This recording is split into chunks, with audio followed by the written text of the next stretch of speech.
Hey Booskies! Today I'm going to be doing a tutorial on 19th century head wraps. Now, there are a few words that come along with head wraps. Today, African American women specifically call them head wraps. But really, during the 19th century and the antebellum period, we see a lot of terms: head rag,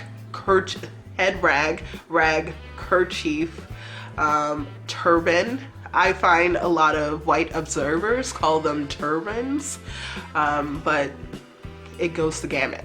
And then you have tignons. I hope I said that correctly, but that's really in Louisiana area, and I'll be doing a video on that as well, but more specifically for today's purposes, I'm using head wrap or head rag. And the sizes that I'm using, they run the gamut. So I think you should definitely use your common sense. They're probably, if they're getting them in an allotment, they're probably not going to be like 20 feet long. Just like using your common sense. Also, if it is being spun in a weaving house somewhere on a large plantation,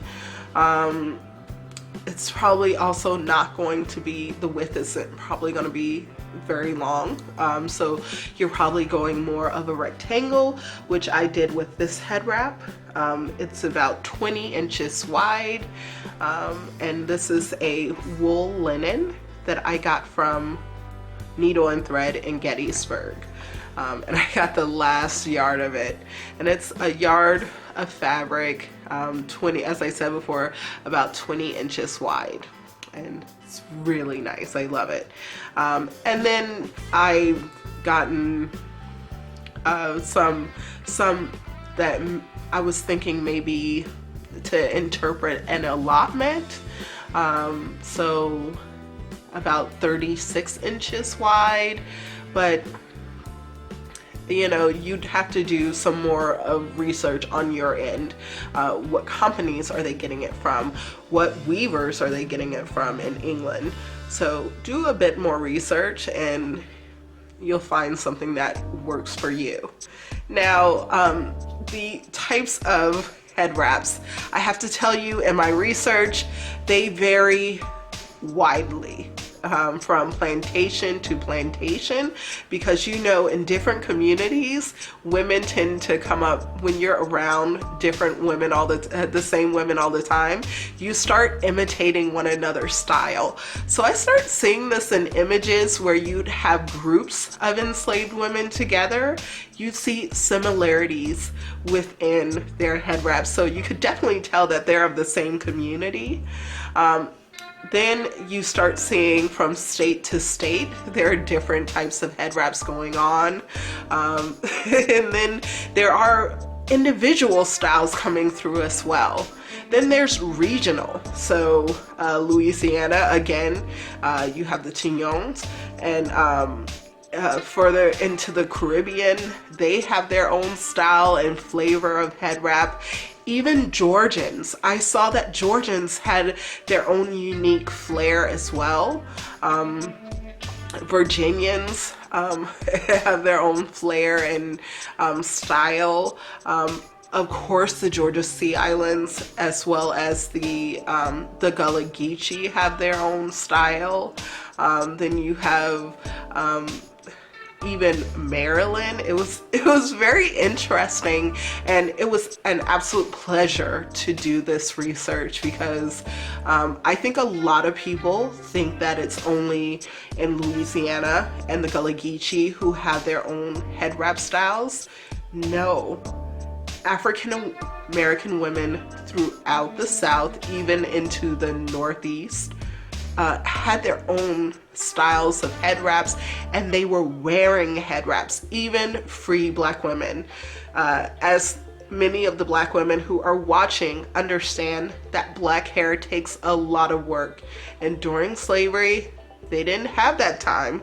They didn't have that personal time needed for grooming of hair. So if you all want more information on how Black women were styling their hair during slavery, please click the link down below to get a link to my video that I did on African American hair care during antebellum and mid-19th century. Now, just making sure that I'm not forgetting anything. So how are they getting these head wraps? Where are they getting them from? That is the most important question, because that will let you know how long to make your head wrap, how wide it is. They're getting it through allotment. So we know that some slaveholders are actually, when they're giving out cloth or clothing, they are actually giving the women a length of cloth for head wraps. They're not being very specific about it, but you can guess that it's the very cheap cloth, as with the clothing be. So what they call Negro cloth. And then we know that some slaveholders allowed their enslaved persons to make a side income. So maybe growing vegetables, selling chickens, especially during the 18th century in Virginia. Chickens were an enslaved enterprise. So if you bought a chicken at a market, most likely you were buying it from an enslaved person. So it all depends. I cannot tell you that this is the rule for all plantations or all farms. It is a case-by-case basis, and if you are at a specific site, you have to do that specific research. Find out what the allotments were. Were they allowed to earn some sort of income, and did they have that type of ability to do that?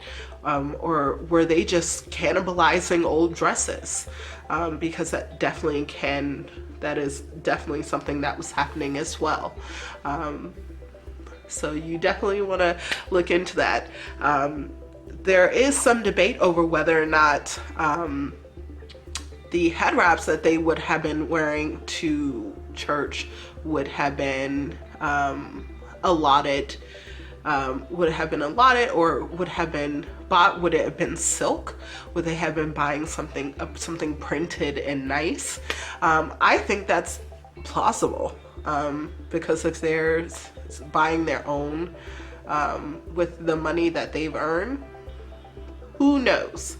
But from our accounts, we know that they can get very colorful. The accounts from white observers, we see them talking about how offensive the color clashing was to the eyes, and how sometimes they were pieced together from different fabrics. That's really all we have to go on. So do your research. If you have any questions about these, more specific questions, please feel free to drop me a line or comment down below. Now, I do want to show you a few of the fabrics that I used, or the methods that I used. One thing that I found most interesting when I was trying out head wraps is that a lot of the head wraps we do in living history today have way too much fabric. You have to really look at this as just common sense. If it's in an allotment, they're not going to be giving you 3 yards of fabric. It's just, that's just kind of common sense. Also, you're probably not going to want to use all of that material just for your head. That's just what the assumption that I'm going by at some points. So what I did was I actually, for this one, I just cut it into a triangle. It's simply just a triangle. It was a rectangle, and I just cut it in half, and it's now just a triangle. and you save a lot of fabric doing that. And if it's a household of women, you can, for you and your friend, you could cut it in half, give your friend half. And so I just rolled the edge up here, and I'm lazy, so you'll notice that some of my head wraps I do not finish. They're just raw edges, and that's real. That's just real. Ain't nobody got time for that. So this is one of my favorites, and it's just I do this based off of just an allotment, and it is just a little bit of fabric, and you'll be able to see when I post the clip here. And then I got this fabric off of Etsy, and there's a lot of fabric in here. But I did this one based off of this one was the one that I did based off of a plantation weave house. And this is 20 inches wide, and it's a yard long. So it's very, it's very small, but you know, I'm just trying to be as realistic as possible, and use my common sense. And then you have this fabric, which I got off of Etsy, and it's just cotton homespun.